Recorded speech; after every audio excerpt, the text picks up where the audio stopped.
Ladies and gentlemen, special guest on the Shining Wizards hotline.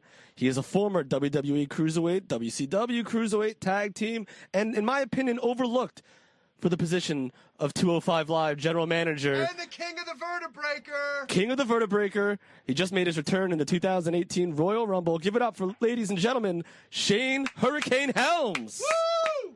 What's going on, guys? What's going up, on? Hurricane? How you been, brother? Well, I'm super. That's right. Awesome. Especially in the month of January and coming into February, absolutely super. Obviously, the 800-pound gorilla in the room is your return at the Royal Rumble. How was that for you, my friend? Man, that was great. You know, we worked really hard to keep it a secret, and which in the day of social media is damn near impossible, but we pulled it off. You know, a funny backstory to that. My woman, you know, had never seen me in WWE. We've been together. You know, I haven't been in WWE since 2010. So it's been a hot minute, as they say, That's as right. the young kids say. And so she wanted to go. And I was like, well, baby, this is going to be really hard. I got to sneak through airports. You know, they actually flew me into Newark, not Philly. They flew me into Newark to, you know, try to avoid some of the people that would be at the Philly airport waiting on us. And, man, she bought a wig. She bought her own plane ticket. She went on StubHub, bought a ticket to the show. We didn't walk together in the airport. We did put all these tricks, jump through hoops so that nobody would see us. You know, when we got to the building, you know, WWE, they ran out with people with umbrellas that hit us from the limo to these big buses that they hit us on, me and Ray, for a couple hours. Yeah, but they were luxury buses, so we were cool. You know, it wasn't like we were crammed up or anything. So, you know, the company worked really hard to keep it a secret, and we did too, man. We didn't let the cat out of the bag, and I think that really added to the surprise element when I came out. So they kept it not only a secret from, you know, the wrestling media and the fans, they kept it a secret from everybody. Did you expect that coming in? Yeah, they told me they were going to try to keep it a secret, you know, and I didn't know how they were going to do that because, you know, the Rumble being what it is, there's so many different elements that could go wrong in a match like that. I didn't know who I was going to be in the ring at first or anything like that. So there was a moment where they did have to bring me backstage, but they waited almost to, you know, not necessarily the last minute, but, you know, get in that 11th hour time frame of when it was, you know, getting close to go to work. So, but that was cool, you know. Then you got the pop from the boys because they didn't know. Then they saw Ray, they saw me, and it was just like, you know, big, oh, goodness gracious, man, now this is going to be awesome. And so everybody's getting all hyped for it. And, yeah, it just worked out great. I couldn't ask for no better. I mean, you know, I know people wanted to see me in there a little bit longer, but I don't think nobody really could anticipate. And, like, I thought I would get a decent pop, you know, and you always hope you do. But I didn't know the damn roof was going to come off the place, you know, and even if I did, would have lasted a little longer, it still wouldn't have outshone that moment of me and Cena in there anyway. Like, that's a moment that's going to last forever. Absolutely. I was super happy with it. And there's so many different. You said that you were only in there for like however long, but there's so many different parts of that match, from the pop, from you with Cena, from the backstory, that we could literally probably spend a half hour talking to you about it. How far ahead of time did you know that you were going to be there? It was confirmed the week of. That was the confirmation. You know, I think every year leading up to, or at least for a couple of years, I've been on the short list of people to come. And, you know, I've maintained a good relationship with WWE since I left. And, you know, I filmed a couple of things for the network. You know, just a couple of months ago, I helped film them. I filmed 2 different projects for the network with them. So, you know, I've always had a good relationship with them, but it just kind of never worked out. And also some of the reasons was several of those years I was under contract with a different company, right, whether it was Impact or whether it was Lucha Libre USA back in the day. When there's paper involved, that kind of makes things a little bit more difficult. And so they would much rather just go with somebody that doesn't have any kind of paper to just, you know, avoid all that stuff, you know. But this year it just kind of worked out. You know, I was free, healthy, and so it kind of worked out beautifully. So going back, Tony, you got something? Yeah, I just wanted to mention it just felt right seeing Hurricane in a ring, actually wrestling with the cape and the mask and everything again. Because I got to tell you, I've been watching Impact, man, and I watched the stuff that you were doing with Trevor Lee, you know, with the X Division, and I appreciated your work. I saw that you were like the mentor to the new guys, but something just didn't feel right. Like inside, I'm like, Shane needs to get back in the ring, and it was just huge getting back. Was there any nervousness? Like, have you been keeping yourself in shape? I don't know how much you've been in the ring like lately leading up to this, or was it just like old hat when you jumped in there? Like everything just went back to the way it was. A little bit of both. I still wrestle all the time, so I mean, I could go out there and go a lot longer. That wasn't anything like that. I still wrestle all the time. People that follow me on social media can see that. I still travel the world quite frequently. But it's just a matter. In my time in Impact, though, I was kind of recovering from an ACL tear, so that's a lot of why. I went there too just to be an agent. I was going to, I was content with being an agent. They wanted me to be an owner and talent to, get some use out of the name value that I had, which was significantly more than most of the X Division guys had, and I wanted to try to bring back the heel manager thing, and because the X Division style, it's hard to boo anybody. It's hard to boo somebody that's so incredibly gifted and talented. Like fans will do the obligatory boos where, I'll boo for the bad guy, I guess, because he's the bad guy, but there's no real heat. You can't hate somebody that's that impressive. You know what I'm saying? And so that's what I tried to do this thing, which, I think a lot of people are missing out on what real heat is. I was like, let me get them to hate me, because they're never going to hate these guys. Right. But they might hate me on the outside. And then, as opposed to any other managers currently, I can actually get in there and take bumps, so we got a payoff. That's where I would be a little bit more different than, say, a Paul Heyman. Paul Heyman being the master on the microphone, but you can't really get your hands on him, so there's still no payoff. You know what I mean? So with me, I could go out there and get heat, and then if I need to get my ass kicked, that's fine too. I can do that. Or if I need to get heat and go in there and get involved physically, I can do that as well. So it was something we were really toying with, and it was working. The thing was, I was getting more heat than the guys, but like I said, nobody in that style really gets real heat anyway. So we were kind of outthinking creative a little bit. I don't think they were kind of marking out for us. It was like, well, you're getting all the heat. I'm like, yeah, that's kind of the point. These guys are still going to steal the show, but at least the crowd hates somebody out here. It was the same thing, because I go back to like WrestleMania 3, Hogan, Andre. Who did you hate? Bobby. You hated Bobby. Yeah. You hated Bobby.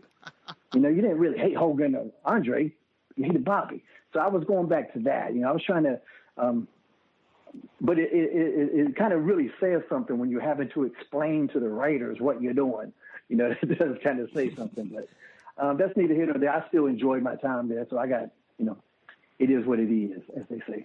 Absolutely. He mentioned his social media. You can follow Shane Helms at ShaneHelms.com on Instagram and on Twitter. Going back to your return to the Rumble, and you mentioned it's been quite some time since you've been there.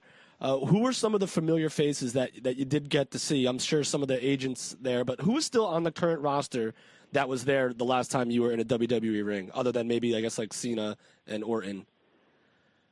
Matt, Matt had came in last, but he's back there now, so I got to see him. Goldust was there. As far as friends, AJ was there. We had of course, me and AJ got a little bit of history, good history, all good history. So yeah. Him, I've known Finn Balor for a while as a friend, but so even though we were in the ring at the same time, I didn't actually get my hands on him or anything. And Finn does some of my stuff in the ring. If people that have watched him wrestle, you can see him do a couple Shane Helms spots, and he's just very respectful to me. And he came up to me and talking about how I was one of the guys that paved the way, and I really dig that respect, because you don't always get it. A lot of people get lost in the comedy aspect of the Hurricane and kind of overlook a lot of what I did, which is fine. It just means that I was really good at the comedy, But comedy is a strange art form. It's one of the most difficult, yet somehow least credited forms of art that there really is, especially in pro wrestling, in this world of stimulated violence. Whereas the Hurricane, I had to go out there and make them laugh. And then, like during the heat, I needed to make the crowd feel sorry for me. And then to come back, I had to make them believe I was this kick-ass wrestler. So I had to go through way more than a lot of other just regular wrestlers had to go through.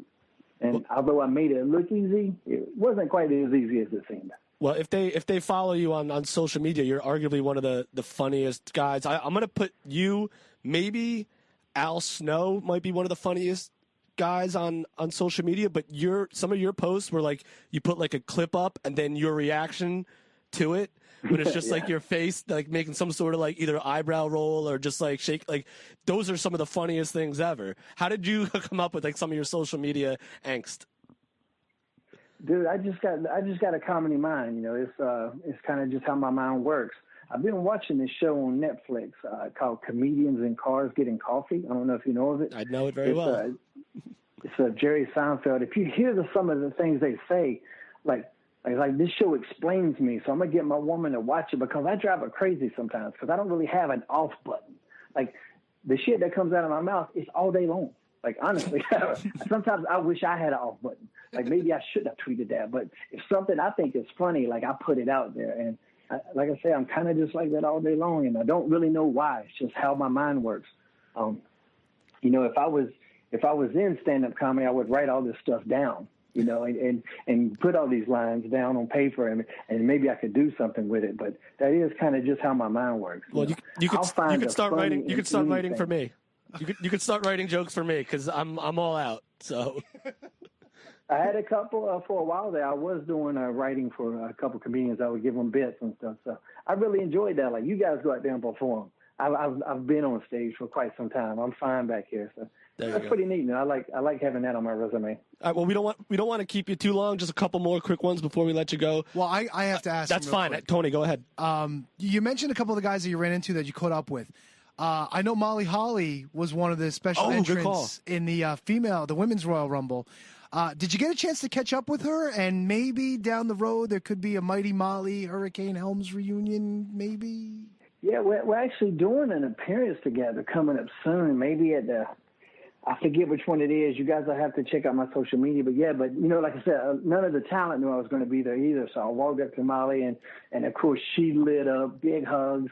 And so, I didn't have my camera with me and my phone or anything. It's hard to, you don't really have pockets. I don't have a utility belt. See, that's what I'm missing on my, if I had a utility belt, I could have just had the phone with me. But so I missed out on the opportunity to get a picture with her.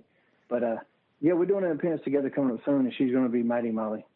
Awesome. That is awesome. Do you know we did one together a couple years ago, and this was such a cool thing because Harley Race was there, and Harley Race came up and wanted to take a picture with us. And it was such an odd thing because sometimes I don't like walk around thinking of myself as, wrestling legend Hurricane or anything like that. To me, I'm just me. So when Harley Race came up and wanted to take a picture with us, I was like, I don't know what to do.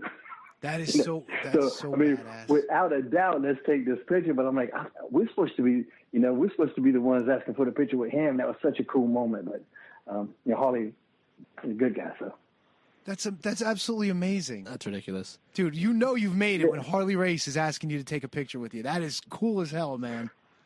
Me and Molly both were looking at each other like, did that just happen? That is crazy. Yeah, that was great. And you mentioned. Your brief history with AJ Styles, not your brief history, but your history with AJ Styles. And what I remember my first recollection of you two in the ring together would probably be back in WCW with the whole Cruiserweight Tag Team division. Thoughts on AJ Styles and how his career has progressed and how he's basically at the zenith apex of his career right now? I mean, he's just a testament to a guy that never gave up, that stuck with it.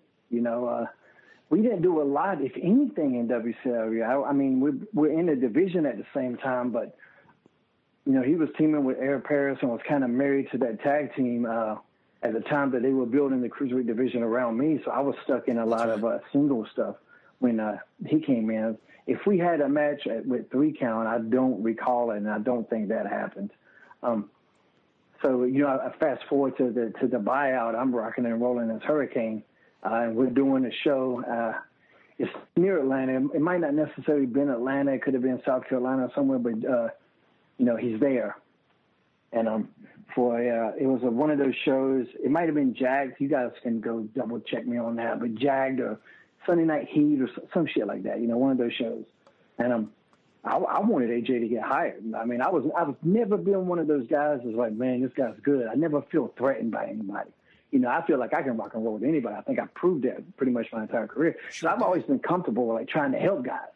So I was like, and I actually got heat for giving him so much in that match. It's like, listen, man, these matches are for you because that's supposed to be an enhancement match. I'm supposed to go out there and job the enhancement guy out. Well, I was like, but I wanted AJ to get a job. And I think they offered him something at that time, but it wasn't enough for him to relocate and leave his family. So AJ said no. He didn't want to go do developmental. Like, so if somebody says no to WWE, that's kind of an impressive thing to do. That's a ballsy move, and but he stuck with everything that he was doing. He stuck on the indies. He stood out everywhere he went. Of course, his TNA run was, we all know about that. But then even more impressive, once he left there and went to New Japan and just started doing what he was doing over there, that's when he just got on that roll, man. He got in that zone, so to speak. And, I don't think he's had a bad 10 seconds in the ring since then. It's all been phenomenal, I guess we would say. There you go. And before we do let you go, you posted a picture when 205 Live was going to be hiring a new GM that you might know a guy. Actually, no, that was when that happened because of the when Enzo got fired. Yeah. That's when I put that picture. Oh, is that what it was? I know a guy. There you go. Yeah, I know a guy. But hey, at least I know I follow you. So at least yeah, you got. But that picture caught a lot of attention, and that picture is kind of why the Rumble spot kind of happened. To be honest with you, it got a lot of attention. I got a lot of feedback from up north, and so that was more about the. I was just being goofy. I really didn't even have an agenda. Like you said earlier, if you follow me on Twitter and especially Instagram, man, I'll put up stuff just to make people laugh. I thought that'd be a cute picture because I got the WWE version of the Cruiserweight title, and I got, of course, I got the original WCW Cruiserweight title. I just thought this would be a good picture. I really didn't expect it to pick up the traction that it did. And, of course, then when the Rumble thing happened, and then they knew there was going to be a 205, but the plans were already in motion for Spud. Right. No matter how great my Rumble response was, and, without a doubt, it was one of the biggest pops of the night, that's still no reason to go, just change the plans. Spud's a good talent, so I got no problem with what he was doing, I know fans wanted to see me in that position, but the plans are already in the work for that. Nice. It wasn't like they decided, it wasn't like it was a live decision and I was on a ballot. You know what I mean? The plan was for Spud to be the same from the get-up. Well, I'll tell you this much, my friend. If that pop and that reaction was any indication, I'm really hoping that we're seeing Hurricane back on the roster. I'd love to see you working Monday nights, Tuesday nights, brother. It was an amazing thing, and it just brought back so much. And the reason why that we like the Hurricane character in the first place, it just brought me back, And I'm hoping to see you again on Mondays. I appreciate that. I tell you why, because this is the first time I had that new cape on WWE with the wings, the Macho Man wings is what I call them, because that cape hooks to my wrist. So I was planning on stage to do the whole spin like Macho, but I thought they cut my music off because the people were so loud I couldn't hear it, and that's never happened before. Wow. I heard Stand Back, and then I heard Thunder. I was just like, God almighty. And I was like, so that's why I just kind of pointed a little bit, and then I was like, well, shit, maybe they want me to just go to the ring or something. I don't know. That's awesome. So, like I said, I thought they cut the music off, and then I started hearing the holy shit chant. And but I had planned on dancing on the stage a couple seconds longer to get the full effect of the cape and everything. But, like I said, that was probably the loudest part of my career. So. Well, there's plenty of opportunity with Matt back doing the woke and delete gimmick and the feud going on with Bray Wyatt. Hey, if we do some stuff at the Hardy compound, I'd love to see the Hurricane flying around in the background. I think that'd be awesome. As long as I ain't got to go in that damn lake again, man. That shit ain't happening. There will be no more reemergence in that lake. I'm going to tell you, I got no more personas to come out. unless we go way back in the day and bring back Kid Vicious, which was my indie days from a long time ago. Unless we bring that back, but I don't think nobody needs to see that. Oh, man. Well, Hurricane Shane Helms, thank you very much for joining us tonight. You can follow him on the Twitter, on the Instagram, ShaneHelms.com.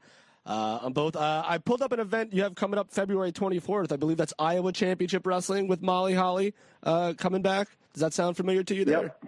There it is. Yep, that's February 24th. Actually, this week in Gibsonville, North Carolina, CWF Mid-Atlantic. I was just I just won their TV championship. This indie company's done like 500 shows. It's one of the most amazing indie companies that I know of. And I'm their TV champion, so I'm going to be down there. Next weekend, Aero Lucha has another tour down in Texas, Beaumont and Humble, Texas, which I don't know why my egotistical ass is going to be in any place named Humble, but we're going to have to make it work. And then February 24th is, Iowa, and that's the one Molly Holly is going to be at. You're correct. Awesome, man. Well, Or Mighty Molly, I should say. That's right. Yeah, if you guys are out there, please go and check it out. If Harley Race took a picture with these guys, you know it's going to be a good time. So get your ass out there. Cool. All right. Thanks a lot, guys. Listen, thank you so much. Thanks again, Shane. Take care, brother. Look at that. Stand back.